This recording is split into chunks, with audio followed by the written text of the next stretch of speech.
Now we're looking at equilibria. A third way of making propanoic acid uses the reaction between ethene and steam and carbon monoxide in the presence of a catalyst. So we've got an ethene molecule plus a water molecule plus carbon monoxide. They're all gaseous, makes gaseous propanoic acid. It's exothermic, minus 59 kilojoule per mole.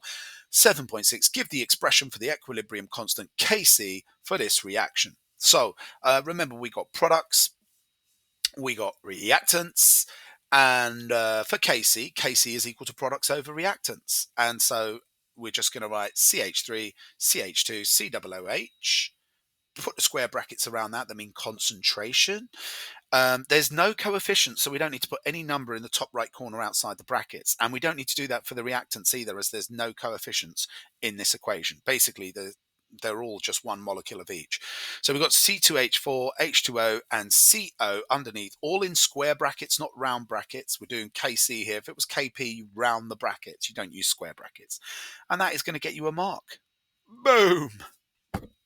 Okay, let's zing down to 7.1. Table 3 shows the amount of each substance in an equilibrium mixture in a container of volume 1.2 decimeters at constant temperature.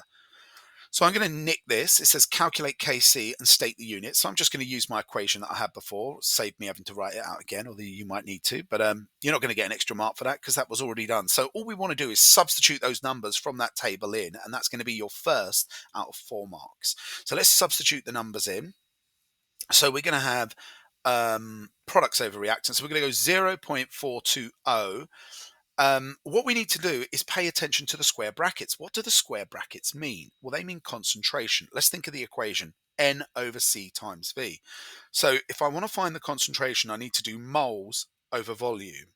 They've given me the moles, the 0.420, but the volume is 1.2. So I need to divide 4.20 by, not naught, by 1.20. Which is the decimeter. So volumes in decimeters, I haven't got to convert from centimeters. So that is my concentration of propanoic acid. I need to do the same for the others. So I'm going to go 0.062 divided by 1.2 for the ethene. And then I'm going to go 0.078 divided by 1.2 for the water or the steam. And then I'm going to do carbon monoxide, which is 0.062. And I'm also dividing that by the volume, which is 1.2.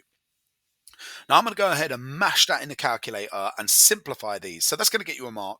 I'm going to simplify these so that I can get each one of these. If I try and put this all in my calculator with my skills, it'll all go wrong. So I end up with 0.3 over 0.0516 times 0.065 times 0.0516. Notice I put a little dot above the 6 because it's recurring. If you just do it like this without maintaining all of the long numbers, it was like 0.05166666667. If you don't put that in, you're going to get the wrong answer. So the right answer is somewhere between 2017 and 2020. If you just put it in like I have without putting more than 1.6 at the end of the 0.0516, you're going to get the wrong answer. You're going to get like 2022, and that will be outside the range given in the mark scheme. So they want you to retain those calculations on your calculator. So it is best if you can do it all in one go, but I've just tried to break it down a bit.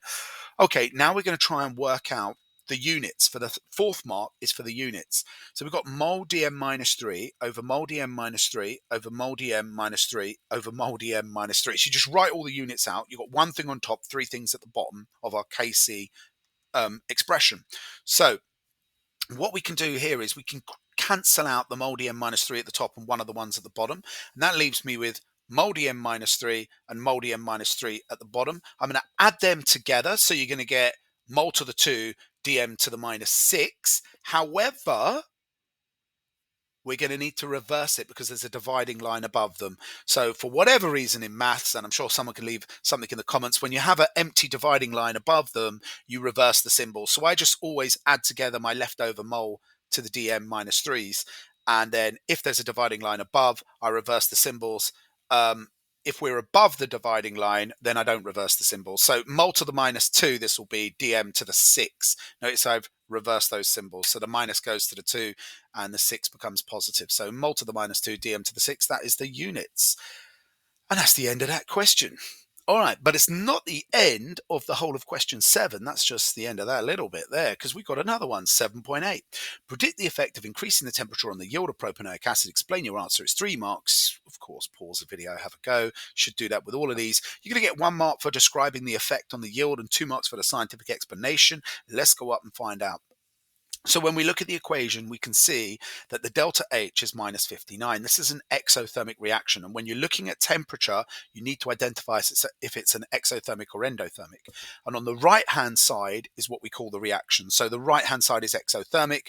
If you make the temperature higher, that's the hot side of the reaction. The endothermic side, the left-hand side, is the cold side of the reaction. Le Chatelier's principle said, look, if you change the conditions of a reversible reaction in equilibrium, it is going to shift the position of equilibrium to the side to oppose the change. And that means this reaction is going to shift to the left, the cold side. You're increasing the temp, it's going to try and oppose you and decrease the temp and make it cold. So we're going to get a decrease in the yield of propanoic acid. That's going to go down.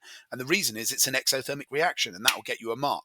But we want the full 3 marks. So we want to say, the equilibrium position will shift to oppose the changing conditions. So because you increase the temperature, the equilibrium position will shift to the left or in the reverse direction or the endothermic side of the reaction in order to oppose the increase in temperature. It wants to absorb that heat energy, therefore try and reduce the temperature back to what it was before.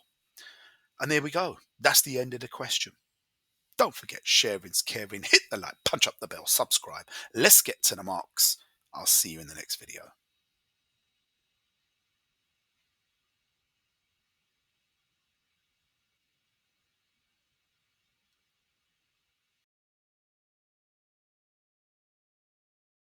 You're still here? It's over.